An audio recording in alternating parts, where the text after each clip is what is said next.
Abro este espacio en esta tarde con un saludo cariñoso a todos ustedes. El saludo que nos caracteriza es paz de Cristo, una paz segura, eterna, que hemos recibido del Señor. El apóstol Pablo, en su epístola a los Romanos, en el capítulo 11, versículo 15, versículo 16, nos declara algo muy interesante respecto al pueblo de Israel, porque fueron excluidos. Y nos dice que su exclusión fue bendición para nosotros los gentiles.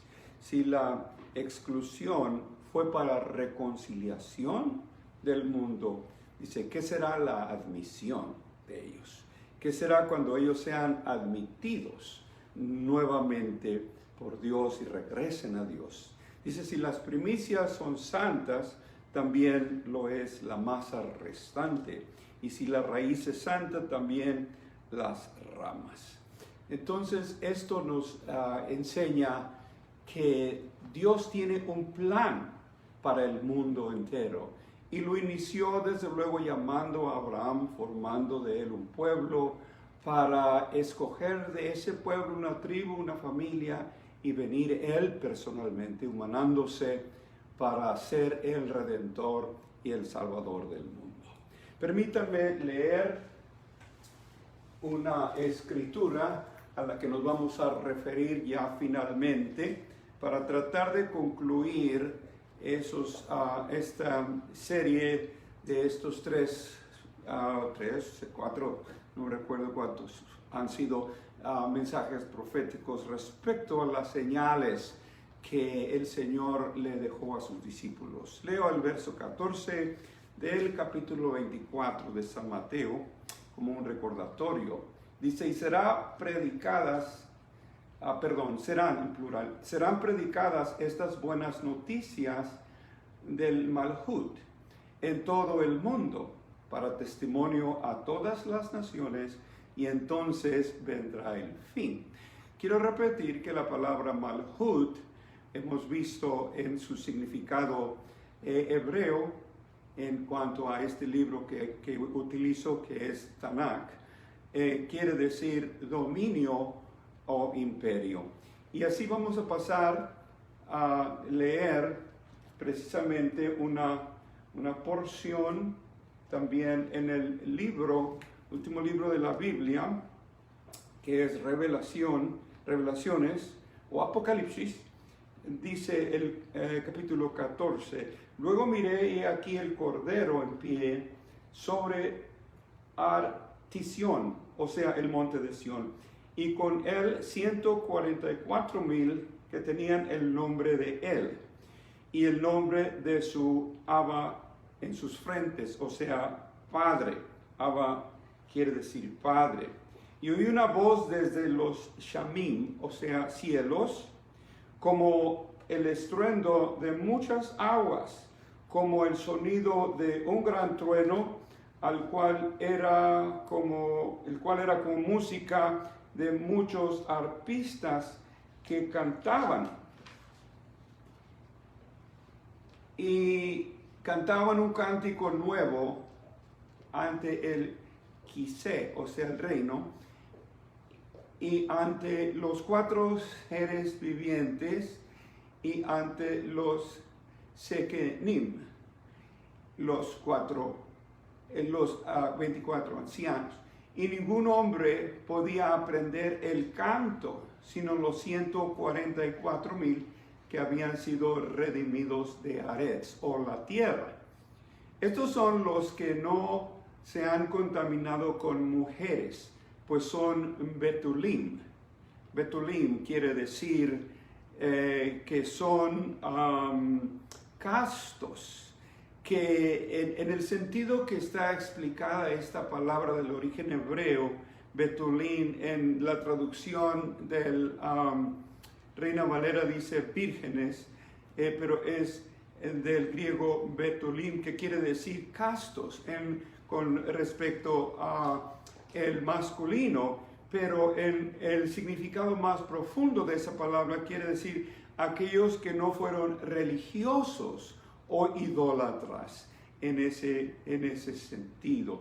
Esa palabra es muy interesante. Dice, estos son los que siguen al Cordero por donde quiera que va, y son los que fueron comprados por Yeshua o Jesús, que nosotros decimos, de entre los hombres, como los primeros frutos del Elohim, el Señor Todopoderoso, y por el Cordero, y en sus bocas no fue hallada falsedad, son sin mancha. Entonces vi volar en medio de los shamim, de los cielos, a otro malach. Malach quiere decir mensajero del Eterno. En la traducción que nosotros normalmente usamos o tradicionalmente usamos, dice ángel. Esa palabra es cuestionable para referir la idea original del significado de estas figuras celestiales. Bueno, seguimos. Y dice que tenía este malach la Besorá Olam. Besorá Olam quiere decir noticias eternas. Él tenía las noticias eternas para proclamarla a los habitantes de Aretz o la tierra y toda nación, raza y lengua y pueblo, que decía a gran voz, teman a Elohim o al Señor eterno y denle kabod, o sea, exaltación o esplendor. Nosotros usamos la palabra gloria en castellano. Estas palabras son más auténticas y expresan más claro el pensamiento que quiere transmitir la palabra del Señor. Bien, dice, ellos clamaban, pues ya llegó la hora de su juicio. Ese es parte del mensaje que se está predicando, del que da testimonio el capítulo 24 y verso 14 de San Mateo. Dice en nuestra traducción tradicional de Reina Valera, dice evangelio, pero en realidad el original es Besorá Olam, que son noticias eternas, para proclamarlas a los habitantes de la tierra. Y luego dice que esas noticias son de juicio, pues llegó la hora de su juicio. Dice, adoren a aquel que hizo los shamim, o los cielos, y Aretz, la tierra, el mar, y las fuentes de las aguas. Vamos a concluir en esta tarde con los comentarios que hemos estado presentando de lo que estamos aprendiendo de las Sagradas Escrituras, que es muy oportuno para estos tiempos, especialmente con el tema de la palabra que nosotros usamos, evangelio, que en el original son realmente noticias, ya sean noticias eternas o noticias de juicio, noticias de un imperio, noticias de un rey, noticias de un emperador. Pero vamos a continuar en esta tarde para llegar o tratar de cerrar estos comentarios de estos temas tan importantes que quisiéramos tener más espacio, más tiempo para exponerlos con más amplitud, pero haremos todo lo que esté a nuestro alcance para que sea una bendición para todos en la comprensión de los tiempos en los que estamos nosotros viviendo. Dice la palabra del Señor muy claramente, si usted recuerda, que el Señor Jesucristo es el mismo ayer y hoy y por todos los siglos. Entonces su palabra es la verdad. Nos referimos en este caso al pueblo judío que le llamamos normalmente, el pueblo hebreo, que algunos en el tiempo de prueba van a regresar a aceptar al Mesías o a Yeshua, a Mashiach, a Jesús el Mesías, que vino y fue a la cruz del Calvario y presentó la ofrenda en el Calvario por la humanidad. Los judíos no han aceptado ese hecho porque ellos siempre han esperado un cierto Mesías que les regrese el reino. Y es la última pregunta que le hicieron los discípulos al Señor, ya de resucitado el Señor, en el capítulo 1 del libro de los Hechos de los Apóstoles. Antes de ascender al cielo, la última pregunta que le hicieron al maestro los discípulos fue: ¿restaurarás el reino a Israel en este tiempo? El Señor no les contestó esa pregunta porque ya les había dejado señales. Sin embargo, les dijo: no toca a vosotros saber los tiempos ni las sazones que el Padre puso a su sola potestad, mas recibiréis poder cuando haya venido sobre vosotros el poder del Espíritu Santo. Muy bien, las primicias de las que hablábamos en la exclusión de ellos tendrán las primicias de esta redención que viene a ellos cuando vuelvan a tomar el cetro como pueblo de Dios. Son, como describe la Biblia, israelitas. En especial refiere a un número de 144,000 que ocuparán un lugar muy especial en la proclamación del reino milenario, el reino de los 1000 años.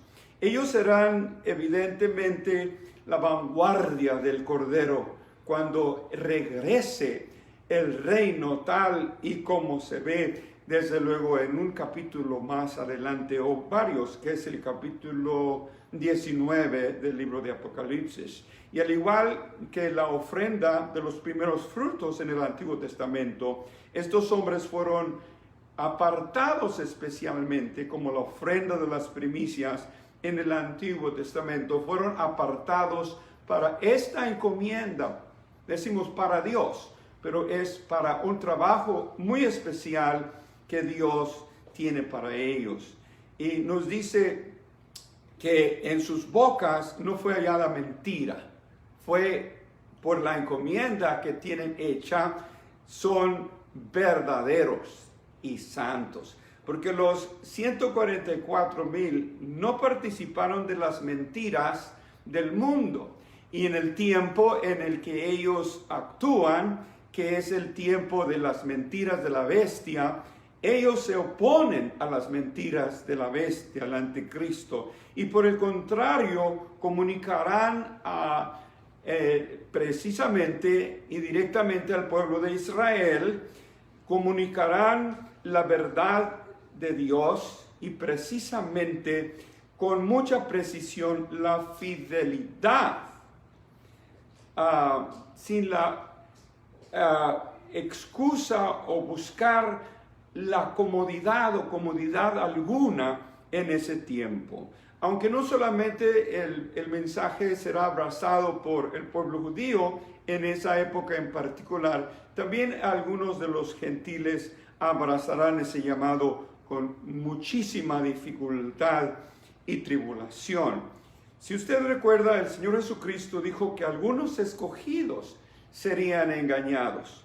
Pero no se refiere a estos, porque los 144,000 son fieles y ellos no serán engañados, porque dice que son sin mancha. Así que, ¿a qué se refiere? Dice, porque han pasado por gran tribulación y han sido purificados, porque están acaso libres de pecado. Realmente no, amigo oyente, sino porque han sido santificados y están revestidos de la justicia de Cristo. Como dice la Biblia en cuanto se refiere a nosotros en esta época, los gentiles. Dice, justificados pues por la fe, tenemos paz para con Dios por medio de nuestro Señor Jesucristo. No es por medio de nuestras buenas obras, no es por medio de nuestra forma de vivir según nosotros correcta, ni porque lo merecemos, sino que somos justificados por gracia, por la fe en nuestro Señor Jesucristo. Hay muchos no cristianos que pudiéramos decir que son buenos también, y a veces más buenos que algunos cristianos, perdón la expresión, y hacen mejores obras que los propios cristianos. Nadie es tan bueno como para merecer el cielo. Es imposible. El cielo es perfecto. Y tal y como dice la Biblia, la salvación es un regalo gratuito de nuestro Señor Jesucristo para todo aquel que cree. Y no depende de sus propios esfuerzos. Nadie habría podido entrar al cielo o alcanzar la salvación. El cielo hubiera permanecido completamente vacío si se tratara de alcanzar el cielo por nuestras obras. El tiempo de la gracia termina al ser la iglesia levantada de la tierra. Termina el tiempo de la gracia, el tiempo de los gentiles. Pablo describe este evento él mismo y dice que nosotros seremos quienes escucharemos el llamado de Dios, y a ese llamado seremos transformados, los que estemos con vida y los que están ya en el sepulcro resucitarán al mismo instante. Ambos, los que han muerto y nosotros, recibiremos al instante el cuerpo glorificado que tiene el Señor para cada uno de nosotros. Pero vamos a avanzar un poco más adelante para referirme a algo muy especial de este tema. ¿A qué señal habrá de tu venida? En el caso Mateo 24:14, es un evento profético. Habrá un tremendo alboroto en el mundo, un alboroto no como el que ahora estamos presenciando. El que estamos presenciando es diminuto, es completamente insignificante al alboroto al que me voy a referir. Aunque este alboroto que tenemos en el tiempo presente nos está enseñando muchas cosas. En primer lugar, nos enseña que hay un control en el mundo que es capaz de controlar ahora mismo a todo el mundo en un corto tiempo. Y así vemos aquí en Estados Unidos y en México cómo la gente está siguiendo ciertos reglamentos que les han puesto, con tapabocas, guardando distancia de uno del otro, todas las tiendas cerradas, nadie puede comprar. Bueno, es un control increíble que no lo voy a seguir describiendo porque ustedes lo están viviendo. El terremoto y el alboroto mundial, el tremendo alboroto, es refiriéndome a los principios de una guerra que la Biblia llama Gog y Magog. Esta guerra viene en la invasión de Israel, y esa invasión viene a ser las potencias del mundo que vienen contra Israel. Esto amenaza a una tercera guerra mundial. En ese momento, como el mundo está aterrorizado por lo que está sucediendo, entonces podemos nosotros imaginarnos si ahora ha entrado pánico por lo que vivimos de esta pandemia, cuánto más pánico entrará por lo que les voy a describir. Cuando van a venir naciones como Rusia, la nación de China, los estados, o más bien los países, la Unión Europea, que son tres de ellos, y van a venir con sus misiles nucleares más poderosos, más tremendos que tienen preparados. Rusia, China y la Unión Europea van a venir contra Israel con toda la fuerza nuclear del mundo. ¿Se imaginan? Entonces va a ser un verdadero alboroto.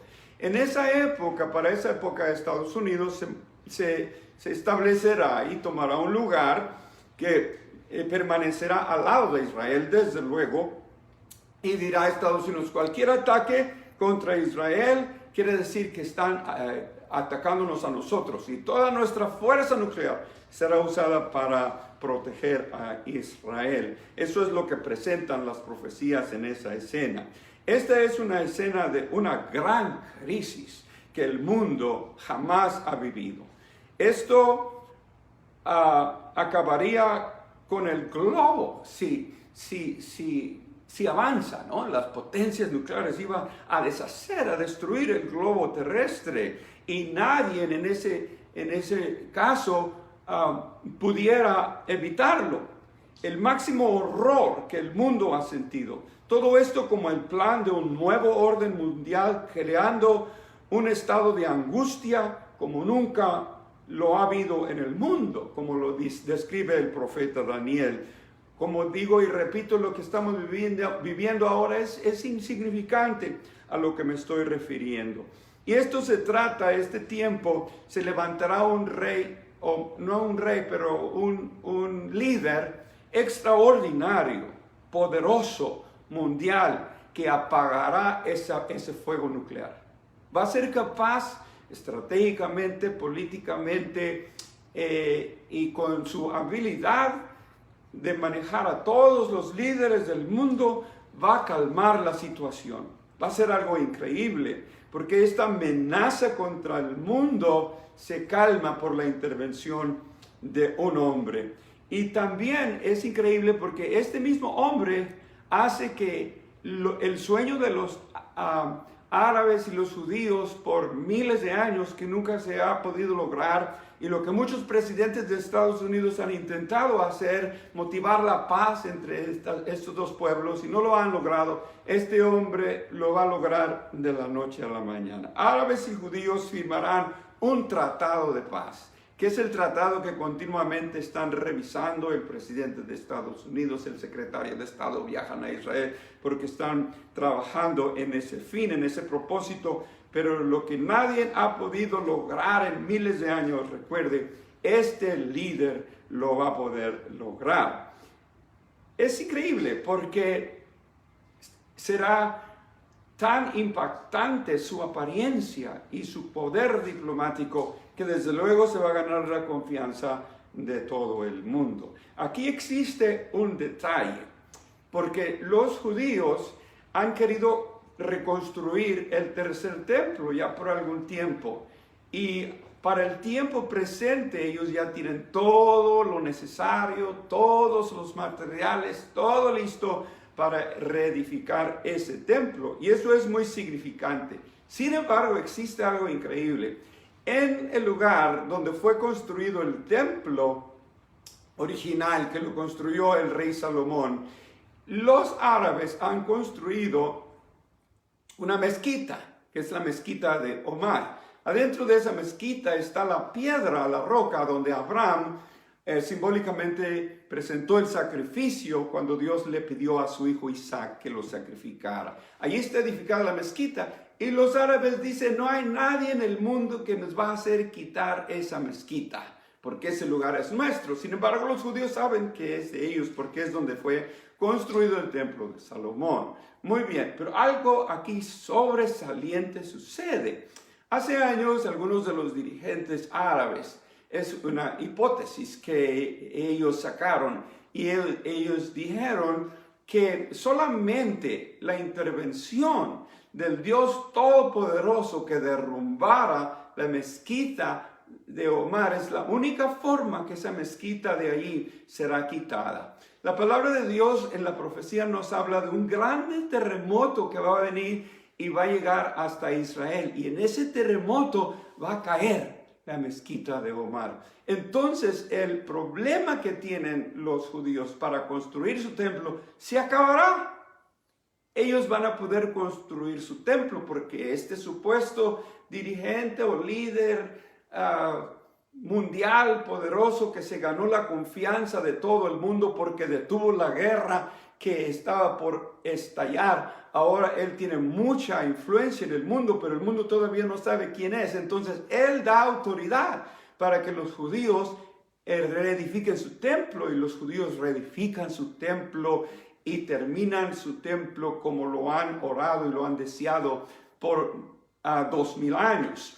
Ahora, este hombre asiste a la dedicación de este templo.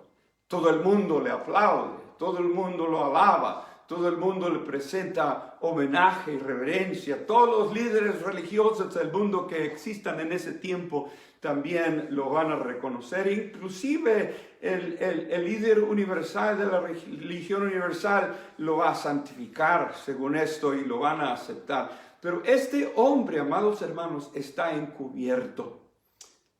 Les ofrece paz por 7 años a los judíos.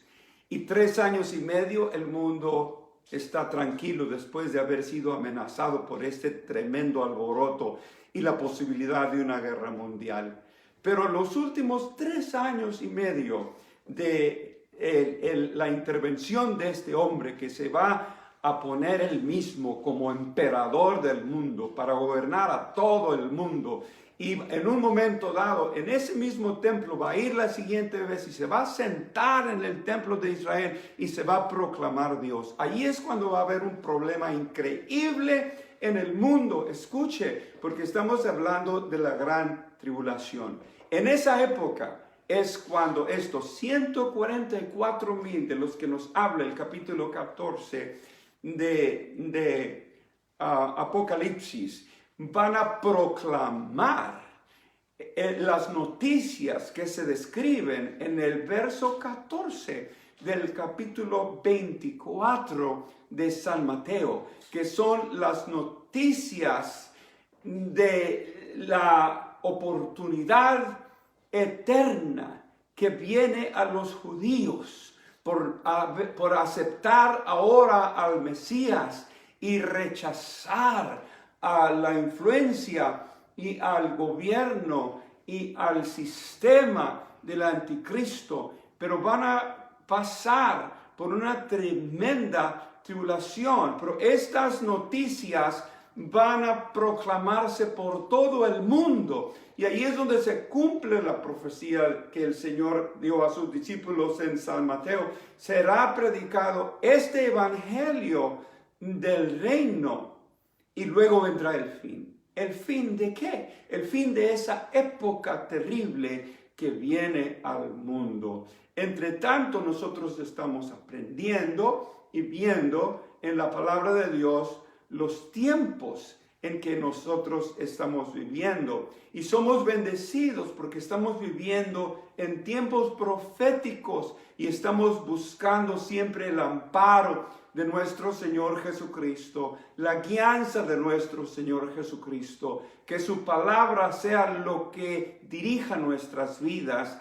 y que sea su gracia y el entendimiento que nos dé a todos los creyentes para entender y comprender las Sagradas Escrituras y saber que el tiempo de estas cosas está próximo. Las mismas señales del mundo lo están diciendo. Los mismos científicos están anunciando profecías que ya están escritas en la Biblia. Y nosotros debemos de poner atención a la palabra del Señor. Estimado amigo y hermano, me dirijo a ambos.